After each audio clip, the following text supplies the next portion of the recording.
Trump sigue la senda de Sánchez.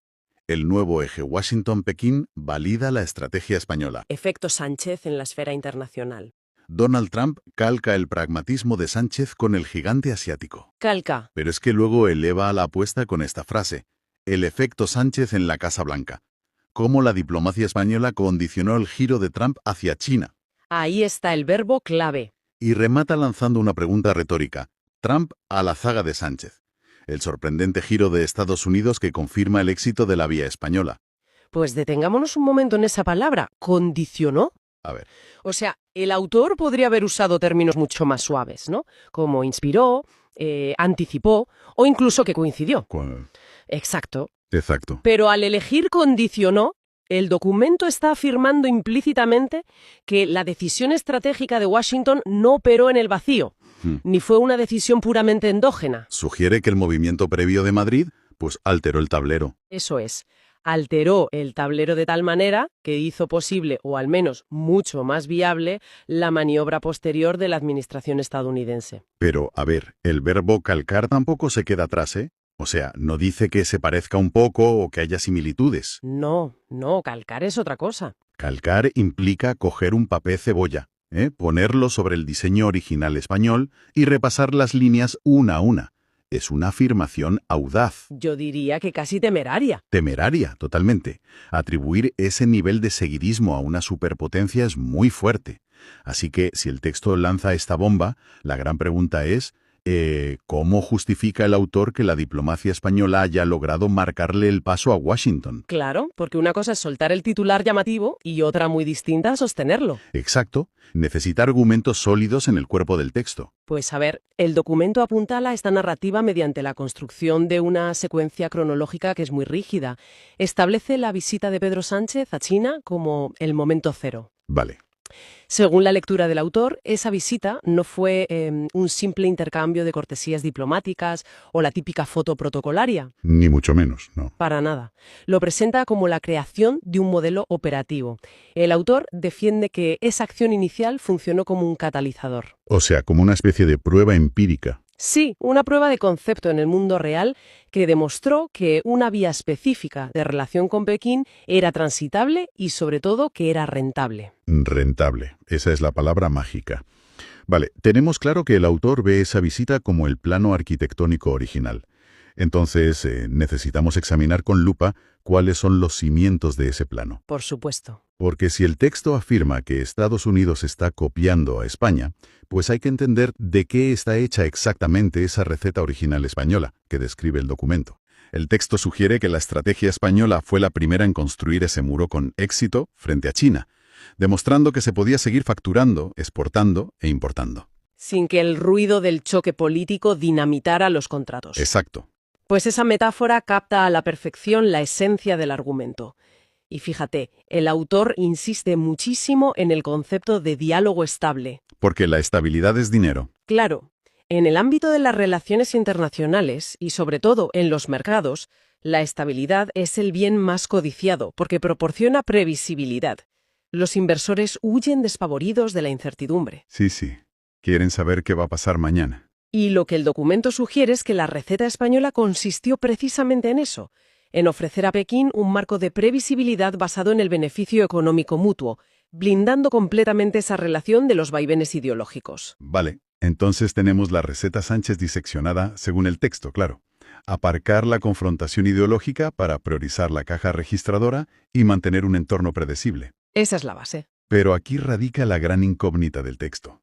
Porque, a ver, ¿por qué la mayor superpotencia económica y militar del mundo, que históricamente siempre tiene el músculo suficiente para escribir sus propias reglas comerciales e imponer sus condiciones? Sí, continúa. ¿Por qué necesitaría utilizar una plantilla diseñada en Madrid? O sea, el salto argumental es enorme. ¿Cómo justifica el texto que Trump adopte este mismo modelo? Pues el texto justifica este salto trasladando los mismos conceptos del caso español directamente a las acciones recientes de la administración estadounidense. O sea, copia y pega. Literalmente. Afirma que Estados Unidos está desarrollando una relación, cito de nuevo, igualmente favorable con China. Ya. Y al detallar las acciones concretas que le atribuyen a Donald Trump, el documento resalta que está retomando el contacto directo con el objetivo primordial de ampliar el intercambio comercial. Claro. la economía por delante de todo. Y es aquí, justo aquí, donde el autor inserta la frase lapidaria que mencionamos antes, que Trump calca el pragmatismo de Sánchez en el plano económico. Pero fíjate en la contradicción aparente, ¿eh? O sea, estamos hablando de una administración estadounidense que en otros momentos, o en la retórica popular, se asocia fuertemente con la idea de confrontación, de guerra comercial, de choque de titanes por la hegemonía mundial. Totalmente, esa es la imagen pública. Y de repente, este documento nos dice que en la práctica real, en la ejecución diplomática del día a día, Washington está optando por la ruta transaccional y fluida que probó Madrid.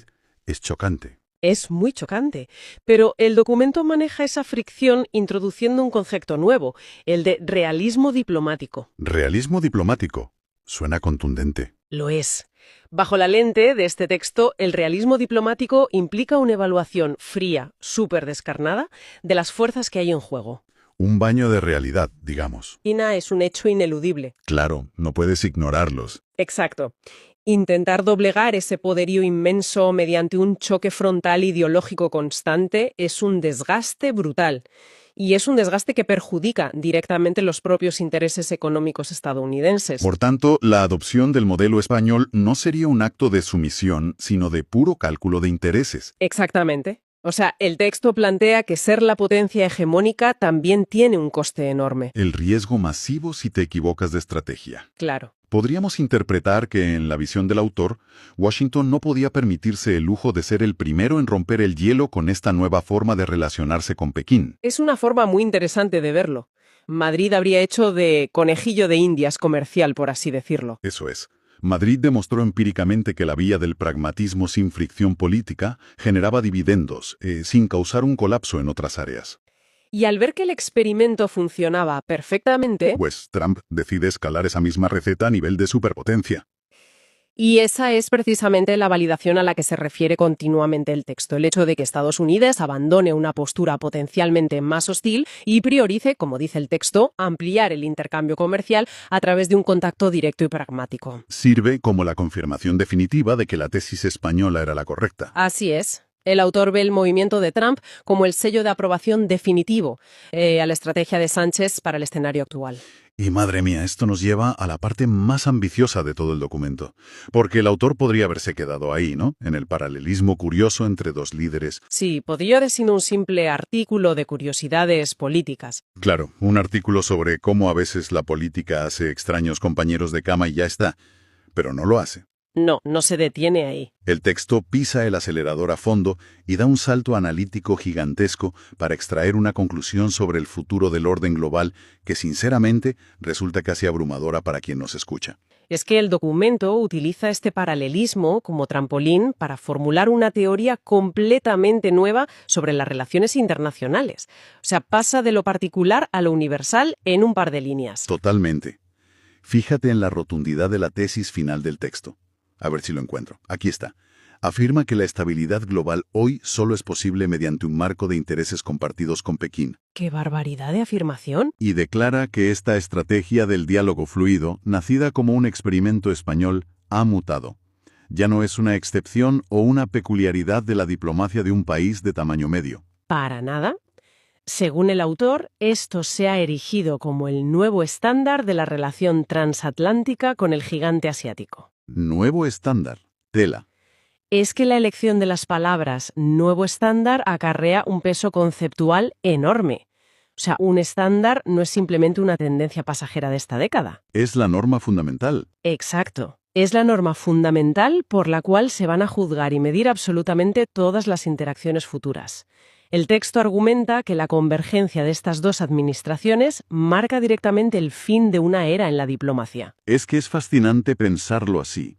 El gran descubrimiento de este análisis profundo no es simplemente la anécdota jugosa de que Trump copia a Sánchez. No, eso es solo la punta del iceberg. Lo verdaderamente rompedor es la idea subyacente, que en pleno siglo XXI, el inmenso poder adquisitivo y el tamaño del mercado de Pekín han convertido la diplomacia ideológica en un lujo inasumible.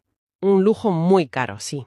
Es como si el texto nos advirtiera que la diplomacia moderna ya no va de convencer al otro país para que adopte tu sistema de valores, ni de presionar por reformas políticas. va pura y exclusivamente de no perder tu cuota de mercado. Sí, el documento describe en esencia la victoria aplastante de la fuerza gravitacional de la economía sobre las órbitas tradicionales de la política. Qué buena forma de expresarlo.